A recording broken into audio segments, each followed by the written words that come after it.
భగవంతుని భక్తులందరూ చూడండి, ఇది ప్రయాగరాజ్లోని సరస్వతి గంగా యమునా నదులు కలిసే త్రివేణి సంగమము.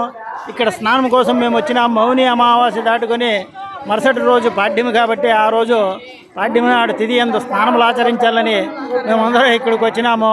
ఈ గంగా యమున సరస్వతి నదులు యందు స్నానం చేయడం మహాపుణ్యస్నానంగా భావించి కోట్ల మంది భక్తులు ఇదివరకే స్నానం చేసినారు.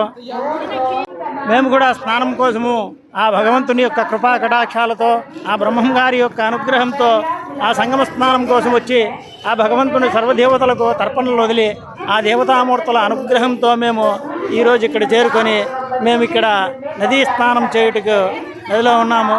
మీరందరూ కూడా ఆ నదీమా తల్లిలైన ఆ గంగా యమున సరస్వతి నదులను మీరు దర్శనం చేసుకొని మీరు కూడా పుణ్యం కట్టుకోండి. కుంభమేళాలో ఈరోజు భగవంతుని కృపా కటాక్షాలతో మేము దర్శనం చేసినాము.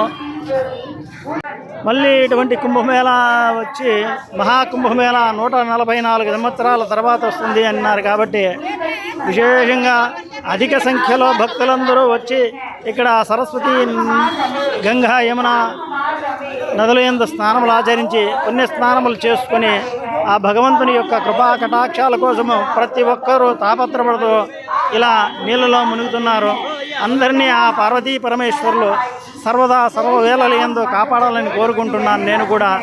అలాగే మన యొక్క యూట్యూబ్ ఛానల్లో ఉన్న వారి ప్రతి ఒక్కరు కూడా ఆయుర ఆరోగ్యాలు ఐశ్వర్యం ప్రసాదించాలని అందరికీ ఆ గంగమ్మ తల్లిని, ఆ యమున సరస్వతి నదుల యొక్క ఆ తల్లిని ప్రార్థిస్తున్నాను నేను కూడా. మీరందరూ కూడా తనివి తీరా చూడండి, చూసి ఆనందించండి. సంగమ స్నానము మేము సంగమంలో సూర్య భగవంతుని యొక్క కృపా కటాక్షాలు కూడా అందరికి కలగాలని కోరుకుంటున్నాను. ఆ పరమేశ్వరుని కృపా కటాక్షాలు కలగాలని ప్రార్థిస్తూ నమో విశ్వకర్మని.